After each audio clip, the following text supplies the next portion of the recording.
Hello Guardians, it is Ebontis, and we are about 6 weeks away from Lightfall. And that means you can actually start preparing for Lightfall. Now, it's a little early for everything to be urgent, but there are a few things, especially when it comes to bounty stacking, that you might want to actually start doing this week because you actually can start doing them now. I'll cover the bounty stuff in the end because I know not everybody is going to be too worried about that because not everybody saves up bounties, and the only people who really should are day one raiders, content creators, and people who just want to get through the artifact faster. Otherwise, especially the way Bungie is doing like difficulty modifiers and stuff like that, it may not be that big of a deal. That being said, there's plenty of other stuff because we got to talk about crafted weapons and leveling weapons and currencies and all the things that you kind of want to have ready so when you log in for Lightfall, you're good to go. But before we get into all of that stuff, I want to thank the sponsor of this video, Raid Shadow Legends. And unless you've been living under a rock, you've likely heard of Raid. But have you tried it? Like, really tried it? Do your games need lore?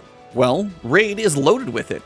And when you jump into the 12-chapter campaign that includes voice storyboard cinematics, you'll only be scratching the surface. So make sure you check out the backstories of over 600 different champions to make up your team. What about action? Well, when you pit your team of champions against some of the most unique bosses, they're really going to test your wits if you're going to try and beat them all. Add that to PvP arenas, massive clan bosses, and that still doesn't cover everything that Raid has to offer. So what are you waiting for? And for every Raid player, new and old, it's time for the Champions Elect event. Once you've downloaded Raid from the link below, you'll just need to visit championselect.plarium.com with your in-game player ID, and you can vote for your favorite starter champion. This event is live right now until February 10th, so make sure you go vote, as you have a chance to win in-game rewards like items and even champions, and you might even be lucky enough to win some real-life goodies like Amazon gift cards, so make sure you don't miss your chance and go vote before the 10th of February. Raid's also released a new legendary champion, Ronda Rousey, which you can get for free right now. All you've got to do is log in for 7 different days before February 20th, and she's yours. Plus, you can use code RAIDRONDA to get a bunch of helpful stuff to get you going. For the next 30 days, new players can get a bonus worth $35 by scanning my QR code on screen or clicking the link in the description to start their raid journey. You can get a free champion, Jotun, 100,000 silver, 50 gems, and 2 epic skill tomes. So don't miss out. When you log in, your treasure will be waiting for you here, and also make sure you look up me up under Ebontis, and you can even join my clan if there's still space. Good luck out there. Now let's get back to the guide. Alright Guardians, so the first thing that I want to cover is craftable weapons, and they're all from the season. The weapons from the Witch Queen, they're not going anywhere. Any of the world drop weapons from the Quest or the Amulet or the Taipan, that stuff's still going to be around. But seasonal weapons, theoretically, this entire helm is going to get wiped fresh clean for Lightfall, and we're going to start over, which means most of these NPC vendors like the Star Chart and the War Table will not have access to your craftable weapon, deep sights, and anything like that. So at that point, I'm going to guess you're probably going to have to hope for a world drop that is a deep sight for that weapon. And again, there's a lot of weapons between all of these seasons. I don't even know where they're going to put them all. So we don't know how this is going to work yet. So your best assumption is that they're probably going to be very difficult to grind for, and there's likely not going to be a direct path. So I want to go through each of the seasons and just point out some highlights because you've only got 6 weeks. You probably can't get them all if you haven't started yet, but just some major ones that you probably should own and why. All right, for the War Table, my main shoutouts are either Peace of Mind for PvP and then Under Your Skin for PvE, because bows are usually in some way related to champions, and a craftable bow always is pretty good. Honorable mention is going to be Explosive Personality just because it's a solar waveframe grenade launcher and we don't have many of those, but it doesn't have incandescent, so it still could be better. So at the Crown, Austringer, very good PvP hand cannon. If you're a hand cannon person, that's a solid choice. An ad-clearing solar incandescent weapon for solar builds. I love the Callus Mini Tool. If you prefer sidearms, that's fine. Personally, mine's going to be Callus Mini Tool. Bump in the Night for a heavy, for DPS, for chill clip, for all the things that are going around the internet. It's pretty solid. And then honorable mention, the only Arc Glaive that you can get is Nezarac's Whisper, so you probably should have that one if you can. For the Star Chart, it's pretty simple. This got replaced by Ikelos for me, so we'll cover that in a second, but it's Tarnished Metal. It is a Volt Shot capable scout rifle. So you've got the scout rifle potential for champions, for range, for more difficult content if you want to stay back and stay safe, but you've got the ad clearing lightning ability potential of Volt Shot on a scout rifle. So this one is probably my number 1 here at this point, and then number 2, probably Sail Spy Pitch Glass, because again, Volt Shot, and it's a heavy weapon, so a nice combo there. For this season, it's actually probably one of the better ones. The Ikelos SMG, just my go-to for ad clearing at this point, especially with Arc and Volt Shot and Jolting. It's amazing. For a DPS ad clearing combo weapon, the Retrofit Escapade, especially if machine guns get any type of damage buff, has massive potential. For PvP, you've got Disparity. I love the aggressive bursts. This one's actually pretty solid. And then also for DPS, you've got a Viced Stasis Linear Fusion Rifle. Got some potential for DPS here. Kind of honorable mention, the only Solar Glaive that you can get your hands on that is not in a raid and it's craftable.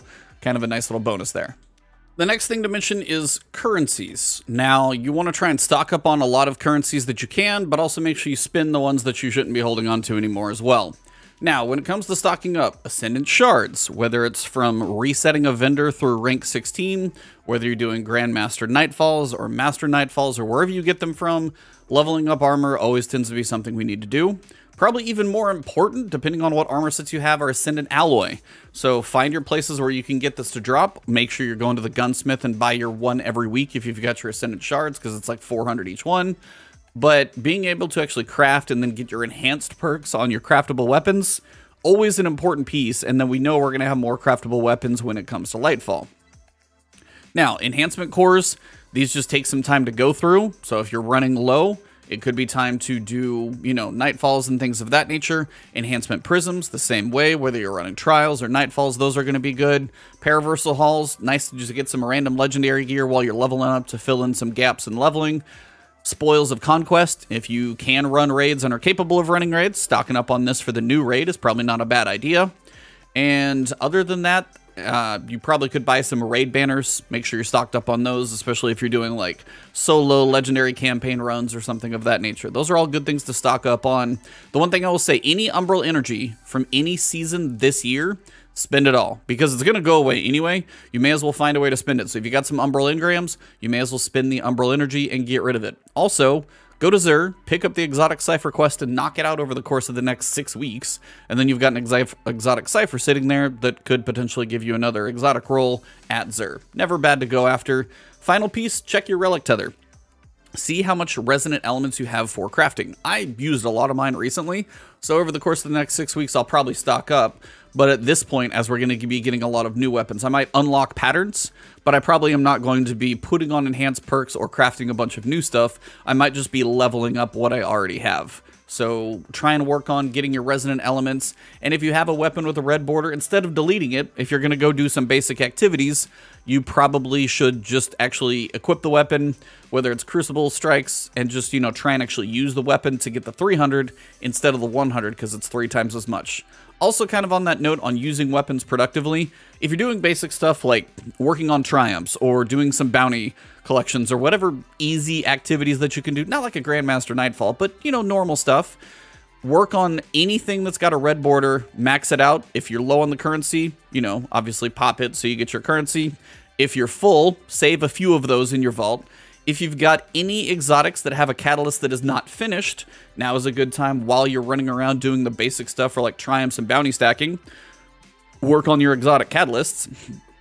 And then if you have crafted weapons but they're at a low level and you want to level them up, well, take them with you into those activities, use them, kill enemies, and try and get those weapons that could be beneficial, maybe unlock some perks, and set yourself up for success. So if you've got a weapon that's already crafted, you've at least got access to the good perks on it. You may not need to get to level 16, but maybe if you get to level 9 or 10, the normal perks are unlocked, which is fine. So try and make sure while you're doing some of the other stuff that I mentioned, work on your deep sight frames, whether to get currency and get the total amount, the 300 instead of the 100. Work on leveling up your craftable weapons. And if you've got catalysts to do, check your triumphs. Go check your catalyst list and see if there's anything you need to work on. And if you run into an activity where that's going to be a thing to do, knock out that catalyst at the same time. Speaking of triumphs, if you need to do any seasonal triumph, whether you're going for triumph score or an emblem or anything, or if you're trying to go for a seal that is related to anything from the seasons, not say like the Wanted dungeon, which will be here for a while, but Moments of Triumph or Seraph, now's the time to knock those out, because when Lightfall launches, anything seasonal related or year 5 of Destiny 2 related, it's gone. Now, the next thing you can do to prepare for Lightfall is stock up on undecoded exotic engrams.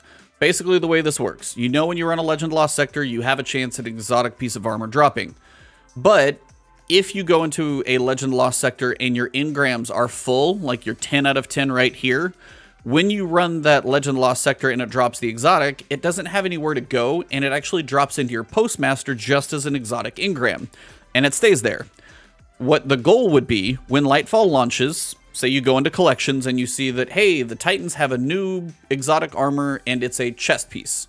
Okay, well then you wait for the day that the Legend Lost sector is dropping chest armor, you go into your postmaster, you decrypt those exotic engrams, and every one of those is going to drop as a chess piece. Now, is it guaranteed you're going to get the new one? No, but if you stockpile like 5 or 6 or maybe a little more, you got odds that you might actually get the brand new exotic early, and if it's cool, maybe you'll be one of the first ones who can mess around with it and do cool stuff.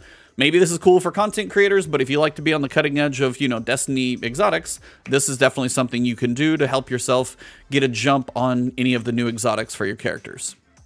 The next thing to say is clean out your vault. And this is to me too. If you got red borders and you're going for deep site currency, that's totally fine. If you want to stock some of these up so you've got backup deep site currency, that's fine. But do I need 4 Stay Frosties? Probably not. These two, I don't even know if they're great rolls. There's so much stuff that I have that just ends up kind of dumping into my postmaster from moving things from Destiny Item Manager. I can craft a Feltear Diddle. I don't need to hold on to one of these, and it's 1550, so I haven't used it in 6 months. When it comes to kinetic sidearms, how many kinetic sidearms do I actually need when they're all 1350 and I'm not using them anyway? I've got to ask myself the tough questions about the vault. You need to do the same. If it's craftable and you've got the pattern unlocked, you probably don't need to keep it. If it's not a crafted exotic, you can probably pull it from collections unless you've got some magical kill counter on it that you're going for. And then if you've got multiple copies of something, you probably just need one because you're not a content creator. I don't think most of you are. So you probably don't need to hold on to it. So I've got to be really strict on my vault. I'm going to aim for about 400 of 600 if I can. Best of luck to you guys on cleaning your vault, but believe me, your life will be a lot better when you log into Lightfall and you've got plenty of space to move things around freely, especially if you're saving things in your postmaster like currencies. You want to make sure things are going to your character or the vault and not touching that postmaster. So that is why it's crucial to have plenty of space in your vault. Quick reminder, make sure you clear out your season pass for Season of the Seraph, whether it's armor or anything else. And even more importantly, check last season's pass. Go onto Bungie.net. Log in and check your season pass, but instead of Season of the Seraph, look at the previous season, and you'll be able to tell if you forgot some Bright Dust, an exotic engram, maybe there's a piece of armor or an ornament you forgot to pick up. Make sure you clear out Season of Plunder. Anything from that is actually more important to pull right now, because you'll have access to your Season of the Seraph season pass, like, you know, maybe a piece of armor or an engram or something. You can actually pull that stuff when we're in Lightfall. But make sure you go to Bungie.net and clear out anything from the previous season, because that stuff is about to go away. So finally, we come to bounty preparation. Now, this is optional if you're trying to do the day 1 raid or maybe even the first week raid. If you're making content, for example, or maybe you're just trying to get progress, you know, on the artifact or the season pass, just trying to get a jump on things, you can totally do as much or a little this as you like. But your goal is to get as many of the weekly bounties that are XP++ as you can get done, and then fill in everything else with your space with XP+. Now you have a total of 63 bounty spaces. That does include your quests, so you want to clear out as much as you can from your quest log as you can. If you're in the middle of an exotic quest, obviously don't delete that, but, you know, clear out as much as you can while you're doing this over the course of 6 weeks. Now, the bounties you're looking to do, the first and most important one is the Ascendant Challenge bounty from Petravenge on the Dreaming City. She has 6 weeks worth of these, so you can hold a total of 6 weekly bounties of Ascendant Challenges. Plus, you can actually hold Gateway Between Worlds, which is just doing stuff in the Blind Well. So you'll notice I have one that says Ascendant Challenge, and then I also have one over here that says Ascendant Challenge, but it's just a different week's one of it. So you can hold 7 Ascendant Challenge plus 1 Gateway Between Worlds. So that's 7 for the Dreaming City for weeklies.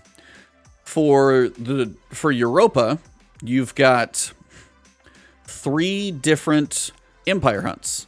So I got one from last week, then I've got one from this week, and then I'll have one from next week. But you have 3 weeks worth of those, plus a normal weekly bounty. Erismorn has 2 weekly bounties. Notice neither of them say XP++ like these do. They are still weekly bounties and they will still give you 12,000 experience, so make sure you pick these up. You've got 2 weekly bounties from the moon, or from the lectern, so you're going to have Nightmare Sojourner and Nightmare Hunter.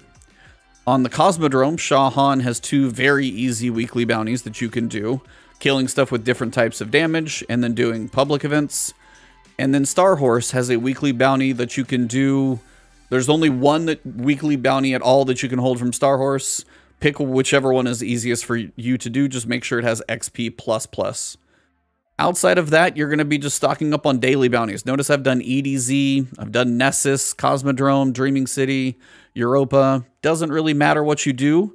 My recommendation is, we'll come back to Hawthorne in a second, do not have any daily bounties on you from Gambit, Gunsmith, Crucible, or Vanguard. And the main reason is there can be a glitch that basically happens if some of the progress on this challenge comes from like a bounty that's from a previous season or previous expansion.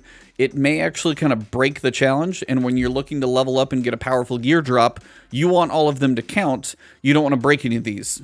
And from all the destinations that you've got to pick from, you can do dailies from Europa, Finch, the Lectern, and Eris Morn. You've got Devrim K, you've got Shahan, Failsafe, you can get bounties from Zur, he's got dailies, and then also Petrovenge. You can get enough daily bounties from all of these to fill up anything that's not occupied by a weekly bounty, and that way you don't mess with anything that comes from a tower vendor that could possibly mess with a weekly challenge. Also, you should have no bounties from any of the seasonal vendors, because those are just going to go away when Lightfall launches, so you would just lose out from having those taking up space, basically. So no seasonal bounties that look like these. Those should be gone. And if anything says just XP, you need to replace it with something that at least says XP++, or at minimum XP+, because repeatable bounties, and then also, of course, these things for cosmetics, do not have these taking up space. They are not worth the space.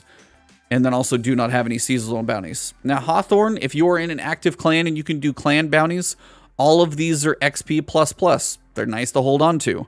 But if you're not in an active clan, at least make sure you're in any clan, so when you are leveling up, you can get access to this, which is technically like powerful gear tier 3. So it's going to give you like a +5 while you're going through the powerful cap, and it's a pinnacle. You should always be in some clan. Just make sure they're decent people, whether it's active or not. At least you get access to this challenge.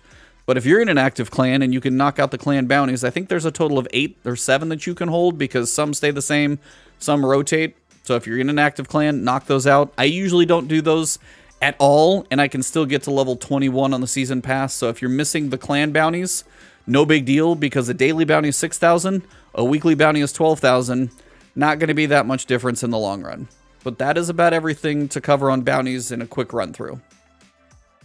That basically wraps up everything. You can do as much or as little of this stuff as you like, but when it just comes to the craftable weapons, that's probably what I would put as a high priority, because I don't know how we're going to have access to those in the future. That's my biggest question.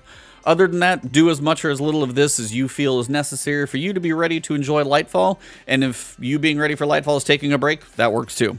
But if you guys enjoyed this video, drop a like below. If maybe there's something I shouted out that I didn't, please drop that in the comments. If you guys want to support me on this video, the best thing you can do is click on the link in the description.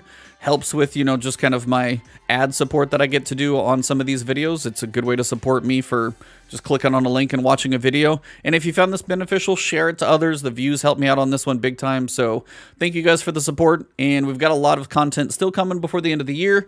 And of course with the Lightfall. So please hit that subscribe button, hit the alert bell. Don't miss content from me. And I look forward to seeing you in the next video.